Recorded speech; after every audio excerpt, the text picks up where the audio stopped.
15개월간 10차례 기준금리를 인상했던 미국이 이번에는 동결을 선언했습니다. 이어 반대로 유럽중앙은행은 금리 인상을 단행했고 추가 금리 인상까지 시사하고 있는데요. 세계 금융 경제에 미칠 파장, 그리고 다음 달 금리 결정을 앞둔 한국은행은 어떤 고민을 하게 될지 분석해 보겠습니다. 이정환 한양대 경제금융대학 교수 나오셨습니다. 어서 오십시오. 안녕하십니까.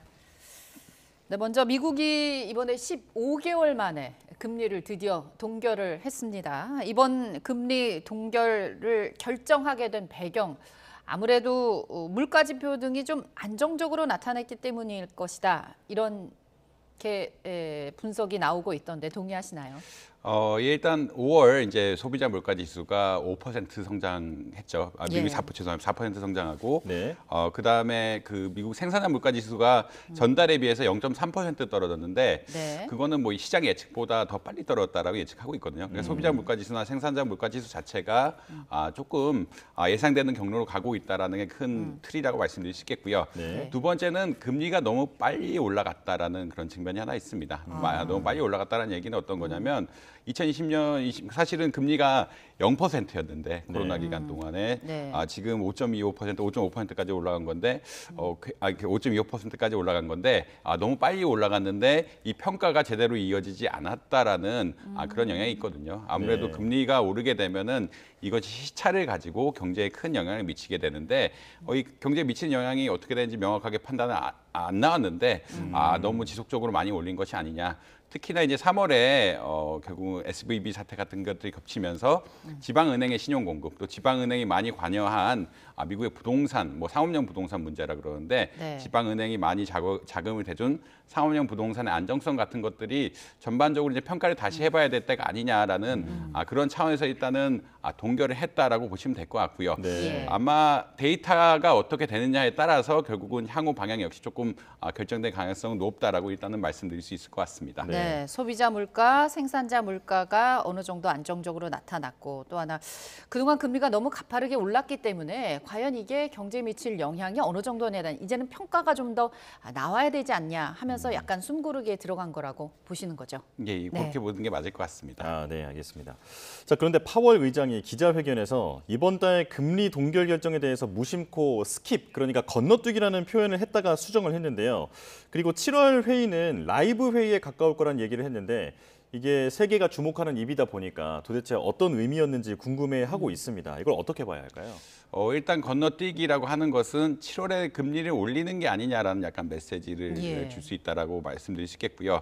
금리를 계속 올리다가 이번에는 안 올렸지만 7월에는 올릴 가능성이 있다라고 넌지시 언급을 해준 그런 메시지라고 보시면 될 것 같습니다. 네. 흔히 말하는 긴축에 대한 커뮤니케이션을 하나 해줬다라고 말씀드릴 수 있겠고요. 예. 근데 두 번째 발언이 사실은 시장에서 더 많이 신경을 썼는데 7월 회의가 라이브 회의라고 이야기했거든요. 라이브 예. 회의란 것은 6월 달 소비자 물가지수 지표를 보고 이제 기준금리 인상을 결정하겠다라는 그런 메시지를 던졌다라고 볼 수 있겠습니다. 그리고 라이브 회의란 것은 아직까지 결정된 것은 없고 데이터를 보고 예를 들어 소비자 물가 지수라든지 생산자 물가 지수가 생각보다 괜찮게 나온다라면 굳이 미국 입장에서 금리를 올릴 필요는 사실 하나도 없거든요. 예. 금리를 올린다는 것은 투자를 위축시키고 수요를 위축시키고 고용을 위축시킬 가능성이 있기 때문에 네. 굳이 올리지 않아도 될 때 올릴 필요는 전혀 없는 것이고 일단 한번 멈췄기 때문에 금리를 또 올린다는 것이 꼭 뭐 반드시 좋은 것은 아니다. 왜냐하면 한번 멈췄다는 것이 뭐 긴축 정책을 계속 간다라는 얘기는 할 수 있겠지만 더 올림으로써 향후 얼마나 더 올라갈 것이냐에 대한 또 불확실성을 줄 수가 있기 때문에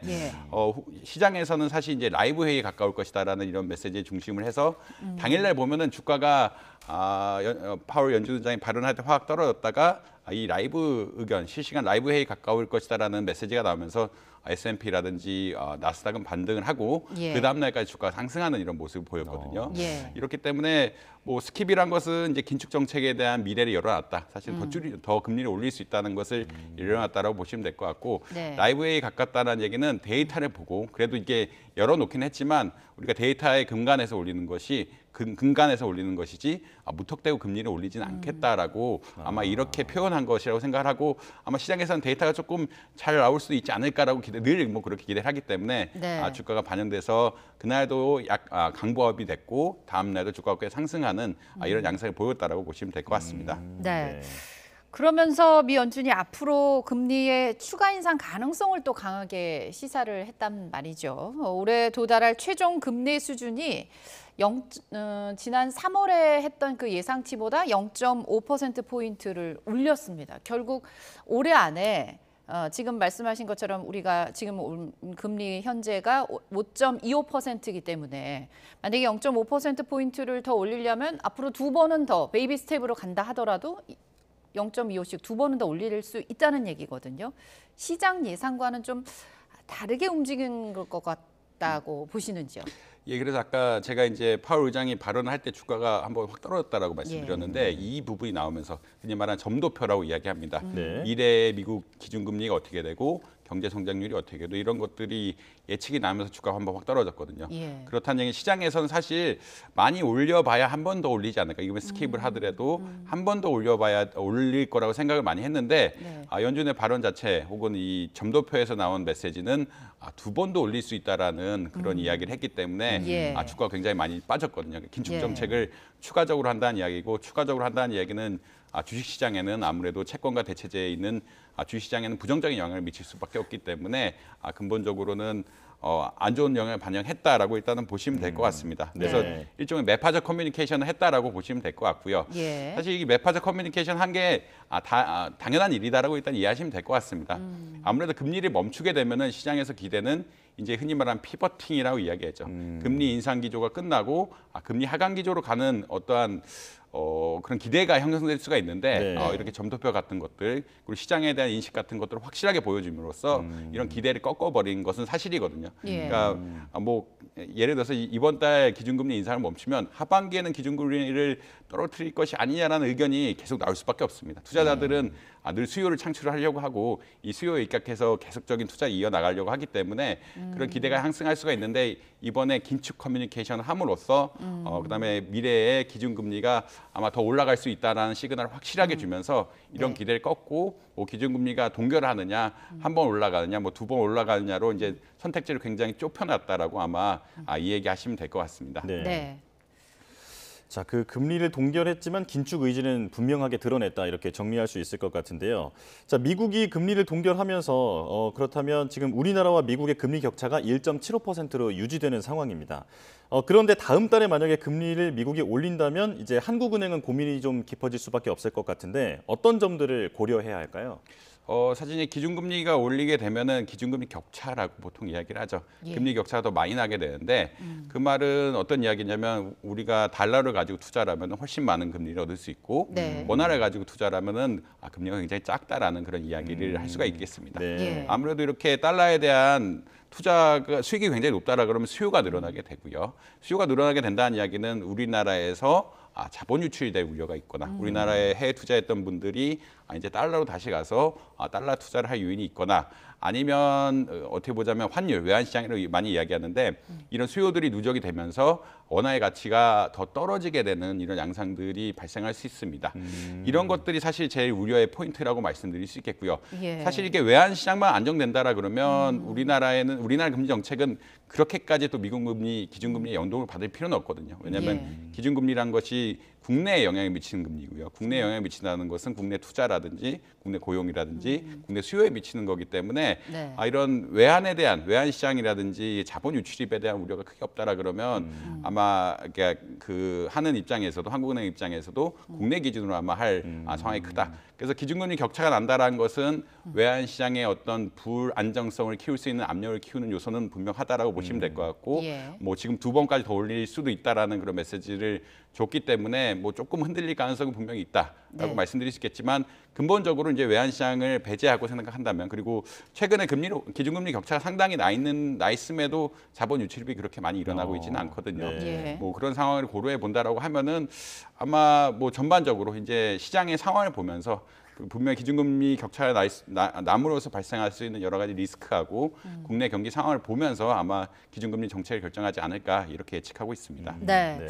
그런데 우리 시장에서도 이제 하반기 금리 인하에 대한 기대감이 있는 게 지금 사실이거든요. 그런데 말씀하신 것처럼 지금 연준의 경우 앞으로 올해 두 차례 정도 더 금리를 인상할 수 있는 그런 여지를 보여줬기 때문에 또다시 긴축 기조를 이어가게 된다면 우리도 그에 맞춰서 금리를 조금이라도 올리게 된다면 시장의 실망감이 클 것 같아요. 이런 게 변수로 분명히 작용할 텐데 다음 달 우리 금리 결정을 앞두고 있습니다. 증시와 실물 경제 여파 만만치 않을 것 같아요. 어떻게 봐야 될까요? 사실 이제 시장에서는 아마 기준금리 더 올리지는 않을 거다라고 많이 평가를 하고 있습니다. 예. 왜냐하면 이제 경제적으로 상황이 그렇게 좋지 않기 때문에 네. 특히나 이제 연체율 같은 것들이 계속 높아지고 있는데 네. 금리를 올리게 되면 연체율이 더 높아질 수밖에 없고요. 예. 부동산 시장이 약간 안정되어 있는 경향을 보이긴 하지만 아직까지는 뭐 거래가 원활하게 이루어지는 이런 상황은 아닌 것 같아서 네. 또 흔히 말하는 WDB라고 하죠. 한 번 더 떨어질 가능성도 분명히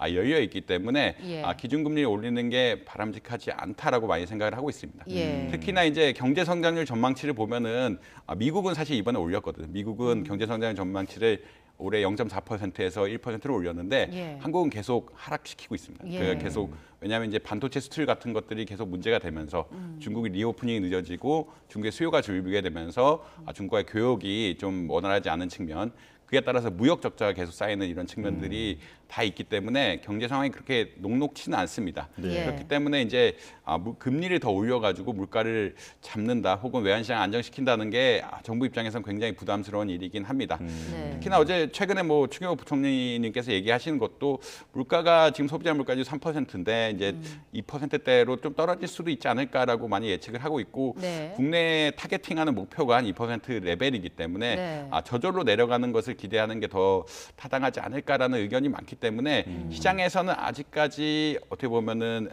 지금까지 지표상으로 봤을 때는 어떤 금리를 더 올릴 것이라는 기대는 조금 형성하기 어렵다라고 말씀드릴 수 있겠습니다. 네. 근데 뭐 금리가 더 내려갈 것이라는 것은 이제 한국은행에서는 굉장히 아니다라고 이미 이야기하고 있기 예. 때문에 아직까지 상당 기간 올해까지는 아마 기준금리 유지해야 될 것이라는 기조를 계속 보이고 있기 때문에 네. 아마 뭐 금리 내려갈 것이라는 기대를 쉽게 하기는 어렵겠지만 소비자 물가 지수가 굉장히 많이 떨어진다든지 여러 가지 이벤트가 있으면 뭐 그 역시 뭐 불가능한 시나리오는 아니다. 왜냐하면 시장의 불확실성이 너무 크고 네. 결국은 당시 시점의 어떤 데이터들을 봐서 이것들을 해석을 하고 이것을 기준금리에 반영해야 되는 프로세스이기 때문에 네. 우리가 지금 가진 전반만 가지고 하기는 어렵다. 그리고 네. 중국의 어떤 변수, 중국이 리오프닝 속도가 얼마나 빠르냐에 따라서 한국 물가나 한국 수출 같은 것들이 영향을 받을 수가 있기 때문에 외환시장의 상황, 국내 경기의 상황 이런 것들이 전반적으로 고려될 수 있다고 말씀드릴 수 있겠고요. 네. 그렇지만 한국의 기본 입장은 올해는 금리 떨어뜨리지는 않는다. 지금까지 데이터만 봐서는 올해는 금리 떨어지지 않을 것이라는 메시지는 확실히 보여주고 있는 것 같습니다. 네. 네. 그러니까 시장의 기대와는 반대인 것은 분명한 것 같은데 이게 어떤 금리 조정의 변수가 될 수는 있다 이렇게 이해를 하면 될 것 같습니다. 자, 그런데 유럽 중앙은행이 이번에 미국과 반대로 기준 금리를 인상했는데요. 연준이 15개월 만에 금리를 동결했지만 지금 유럽은 8차례 연속 인상을 했거든요. 유럽의 인플레이션 우려 때문일까요? 뭐 정확하게 맞는 말씀이시고요. 기본적으로 봤을 때 유럽의 인플레이션, 그러니까 코로나19 이전을 생각해 본다라 그러면 네. 유럽의 인플레이션율이 미국의 인플레이션율보다 낮습니다. 그래서 유럽은 제로 금리 아래로 기준 금리를 가져간다는 이야기를 또 많이 했죠. 그만큼 물가 상승 압력이 없었던 국가들인데 네. 이제 에너지 자원 문제, 특히나 유럽 지역들은 천연가스에 대한 의존도가 높은데 이제 러시아 우크라이나 사태가 생기면서 예. 천연가스 가격이 기름 가격보다 빨리 오르고 덜 떨어졌거든요. 덜 떨어지고 이게 흔히 말하는 조정 속도가 늦게 나왔기 때문에 아마 굉장한 물가 상승 압력이 있었다라고 많이 생각을 하고 있고요. 예. 그 다음에 뭐 식료품 같은 가격도 굉장히 많이 올랐다. 아마 우크라이나가 전 세계 곡창 지역이기도 하고 비료를 많이 예. 만들기도 하고 여러 가지 유럽의 농산물 생산량에 미칠 수 있는 영향들이 많았는데 이 지정학적 리스크가 걸리면서 유럽의 식료품 가격이 굉장히 많이 올랐습니다. 굉장히 많이 오른 네. 까닭에 물가 상승률이 아직도 6%대를 기록하고 있거든요. 그러니까 실제 2%가 더 아래라고 이제 유럽 중앙은행에서는 기준이 되는 물가 상승률 생각을 하고 있는데 이미 너무 기준이 높기 때문에 지금은 금리를 인상해야 될 때가 아니냐라고 계속 평가를 하고 있는 것 같고요. 그것은 사실은 어떤 미국과 유럽의 시장 차이, 유럽이라는 시장이 이런 흔히 말하는 글로벌 공급망 충격 그리고 에너지 충격에 큰 영향을 받아가지고 물가 상승이 굉장히 가팔랐다라는 그런 큰 차이점이 있어서 결국 이러한 결과적으로 다른 결정을 하지 않았냐 이렇게 평가를 할 수 있을 것 같습니다. 네. 네. 국내 경제 소식 좀 살펴보겠습니다. 지난 수요일에도 주식시장에서 5개 종목이 거의 동시에 이제 하한가를 쳤습니다. 시가총액으로 따지면 5천억 원이 한꺼번에 증발을 했는데 이 종목들 공통점이 있죠? 일단은 차트를 보면은 좀 네. 신기하다고 할 수가 있는데 네. 작년에 이제 기준금리가 오르면서 우리나라 주가도 3,300대에서 2,000대 초반까지 내려갔었는데 이런 종목들은 조정을 거의 안 받습니다. 조정을 거의 안 받는다는 거는 2020년 코로나 이후에 거의 계속 오르는 양상을 보였다라는 굉장히 특징적인 특징이 있고 그렇군요. 그렇다고 해서 뭔가 좋은 뉴스가 또 있었던 건 아니거든요. 좋은 뉴스가 특별히 있어서 이런 그 만호제가 뭐 박림 이런 기업들이 굉장히 시장에 임팩트가 있는 또 기업들도 아니고 뭐 커버리지가 엄청 큰 기업들도 아니어서 뭐 특별히 좋은 뉴스가 없었다라는 또 특징이 하나가 있습니다. 세 번째는 이제 주가 조작에 있어서 가장 중요한 부분인데 대주주가 지분을 팔지 않으려고 하는 경향성이 굉장히 크다라고 보고 있거든요. 네. 주식이란 것이 투자자 입장, 일반 개미 투자자 입장에서는 경영권이 거의 중요하지 않는데 네. 대주주 입장에서는 경영권을 중요하게 생각을 하고 경영권을 안정적으로 가지고 가려 그러면 뭐 예를 들어 50% 이상의 지분을 유지하려는 이런 경향성들이 있습니다. 근데 이런 주식 같은 경우는 그런 경향성이 확실한 대주주들이 이런 지분을 팔지 않은 경향성이 확실한 주식들이고요. 이게 왜 중요하냐 그러면 결국 작전을 한다는 것은 가격을 인위적으로 부양시킨다는 이야기인데 네. 대주주들이 자기 지분을 팔아버리면 가격이 또 떨어지게 됩니다. 그러면 실제 돈을 벌 수 있는 기회가 없기 때문에 작전 네. 세력들이 뭐 제가 듣기로는 가장 명확하게 보는 것이 대주주들이 진짜 팔 것이냐 안 팔 것이냐의 결정이 가장 중요하다라고 이야기하는데 네. 지금과 같은 케이스 결국은 주가 차트상으로 굉장히 이상한 흐름을 보였고 뉴스상으로도 호재가 없고 대주주들이 주식을 안 팔 것 같은 흔히 말하는 주식을 안 팔 것 같은 경향이 있어서 시장에 그러니까 대주주 주식을 안 팔게 되면 또 어떤 현상들이 벌어지냐면 시장에 거래되는 주식이 얼마 없습니다. 그렇죠. 왜냐하면 네. 나머지만 거래가 되기 때문에 시장에 거래되는 주식도 없고 이런 흔히 말하는 가격 인상이 왔을 때 대주주들이 팔지 않는 여러 가지 이런 조건들을 봤을 때는 가격 조정, 뭐 시세 조정 같은 것들이 좀 있지 않았느냐라고 많이 평가를 하고 이런 것에 대한 반대 매매 효과들이 나타난 것이 아니냐, 뭐 네. 이게 작전이 깨지면서 뭔가 부정적인 효과가 나타난 것이 아니냐라고 많이 평가를 하고 있습니다. 그렇군요. 네, 이게 SG 사태가 자연스럽게 떠오른다는 분들이 많은데 지금 그 불공정 거래를 의심할 수 있는 정황에 대해서 많이 설명을 해주셨는데요. 자, 그렇다면 이 SG 사태, 그 라더견 사태와의 다른 점은 뭐라고 보십니까? 일단은 라더견 사태라고 이게 저희도 계좌를 안 받기 때문에 엄밀하게 말씀드리기 좀 어려운 측면들이 있는데 네. 라더견 사태는 이제 투자자들 모집을 하고 안에서 명확하게 남의 신용 정보를 가지고 거기서 안에 자전거래 혹은 통정거래로 이야기 많이 하는데 네. 안에서 거래를 창출한 것이라고 보고 있고요. 네. 이번에는 그런 정황은 별로 없는 것 같아요. 투자자를 모집을 직접 해서 개인 정보를 받아서 이 계좌를 직접 운영하면서 통정 거래를 했는지 그러니까 결국 확인해봐야 될 이슈긴 하지만 그런 정도까지 아예 전화기를 빌려주고 개인 정보를 완전히 줘가지고 이쪽에서 운영을 하게끔 한 것 같지는 않다라고 일단은 평가를 할 수 있을 것 같고요. 네. 그다음에 매도 물량 역시 여기서는 한 군데 그 CFD 결국은 그 CFD 차익 결제 계좌에서 나오는 거기서 이제 많이 이루어지면서 했는데 여기는 여기저기서 사실 종목이 좀 나왔다라는 이런 측면들이 있어서 조금은 다른 측면들이 분명히 있다라고 말씀드릴 수 있겠습니다. 그래서 근본적으로는 투자자들을 모집을 해서 이 투자자들 네. 정보를 가지고 완전하게 이렇게 작전을 했느냐 아니면 뭔가 안에서 내부적으로 작전을 했느냐 뭐 여러 가지 그러니까 저희가 도저히 알 수 없는 이런 그러니까 계좌를 열어보기 전까지는 알 수 없는 이런 상황들이 있는데 네. 이쪽하고는 조금 다른 것 같다. 뭐 CFD 같은 것도 들어가 있지도 않고 그다음에 아까 말씀드린 것처럼 개인 정보를 줘가지고 뭘 했던 정황들은 없는 것 같고 네. 이런 여러 가지 상황상 좀 차이는 분명히 있다. 그렇지만 둘 다 작전으로 의심받을 여지는 충분하다. 그렇게 네. 아마 이해하시면 될 것 같습니다. 차이는 네. 있지만 불공정 거래 충분히 의심할 수 있는 정황들이 곳곳에서 포착이 된다는 말씀이신데 이번 사태 배우로 한 인터넷 투자 카페가 지금 지목이 됐어요. 이 카페 운영자가 강기혁 씨라는 분 시세 조정 의혹 강하게 본인은 부인을 하고 있습니다. 근데 저희가 앞서 뉴스 초반에 단독 보도로 하나 전해드린 게 있는데 검찰이 압수수색 영장에 수천 차례의 시세 조정 주문을 해가지고 본인이 100억 원이 넘는 부당 이득을 거둔 것으로 이렇게 적시를 하고 있단 말이죠. 또 비슷한 전력도 있고 이번에도 시세 조정 의심을 받고 있는데 그런 가능성은 어떻게 좀 보십니까? 사실 이제 가능성은 충분히 열려 있다라고 보시면 될 것 같고요. 네. 근데 검찰에서 이제 통정 매매라고 하는데 통정 매매란 것은 그러니까 작전 세력이 그룹을 나눠가지고 자기네들끼리 거래를 했다라고 하는 게 통정 매매거든요. 그러니까 자꾸 조금씩 가격 올라가면서 사고 팔고 돈은 이제 그 다른 쪽에서 조금 아까 말씀 리딩방이 그러니까 흔히 말 그 카페 리딩방이라고 보통 많이 이야기하는데 리딩방의 수요를 창출하든 이런 여러 가지 채널을 통해서 수요를 늘리고 있기 때문에 늘려서 이제 그런 것을 했다라는 아마 증거를 조금 발견하지 않았을까라고 개인적으로 생각합니다. 검찰이 네. 이렇게 적시했다라는 얘기는 사실 밖에서는 거래 계좌를 전혀 볼 수가 없는데 네. 검찰, 금융감독원, 한국거래소 이런 데들은 계좌가 어떻게 움직이는지 볼 수가 있고요. 예. 이 계좌를 특정해 봤을 때 통정거래라고 하는 A그룹, B그룹, C그룹 나눠가지고 안에서 자꾸 거래를 통해서 주가를 부양했던 흔적이 조금 발견되지 않았냐라고 네. 밖에서 아마 추측할 수 있을 것 같고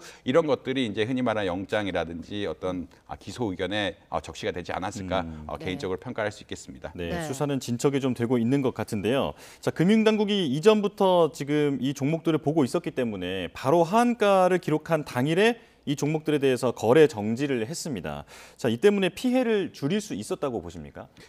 사실 이제 라더견 사태 때 한번 크게 그 금융감독당국이 비판을 많이 받았죠. 예. 근데 제보를 받았는데 뭐 수사를 안 했다라는 의견도 있었고요. 사실 이런 유형이 일반적으로 생각하는 금융당국에 생각했던 어떠한 시세 조작의 유형은 아닙니다. 네. 일반적으로 시세 조작의 유형이란 것은 단기간에 60%, 뭐 150% 가격이 굉장히 빨리 올라가면서 네. 그 사이에 거래가 빨리 올라가는 거래량이 굉장히 많고 가격이 빨리 올라가게 되는 이런 것들을 추측을 했는데 지금은 거래량이 그렇게 많지 않고 조금씩 올려가면서 2, 3년간 작전을 통해서 흔히 말하는 기존 시스템화에서 벗어났던 것을 어떻게 보면은 했다라고 아마 인식을 하면 될 것 같은데 이미 라더견 사태 때 한번 점검을 아마 했을 겁니다. 점검을 이런 주식들이 어떻게 있는지 없는지 점검을 한번 하고 네. 필터를 해서 이런 주식들이 좀 위험하다라는 내용들이 나가지 않았을까라고 평가를 하고 이런 분석을 했기 때문에 빠르게 대응해서 거래 정지를 할 수 있었던 이런 계기가 되지 않았을까 뭐 개인적으로 생각하고 있습니다. 네. 이번 사태의 경우 누구나 가입만 하면 볼 수 있는 그 인터넷 커뮤니티가 연루된 사건이라서 개인 투자자들이 조금 더 이런 부분에서 좀 유의를 해야 되지 않을까 싶습니다. 마지막으로 이번에 이제 논란 속에 출시된 청년 도약 계좌. 진짜 2030 청년 세대들의 관심이 많더라고요. 출시 첫날 7만 7천여 명 가입. 그래서 이틀 만에 16만 명이 지금 넘게 몰렸는데 일단 흥행에 성공은 했습니다. 청년 도약 계좌. 어떤 좀 이점이 있어서 이렇게 많이 몰렸을까요?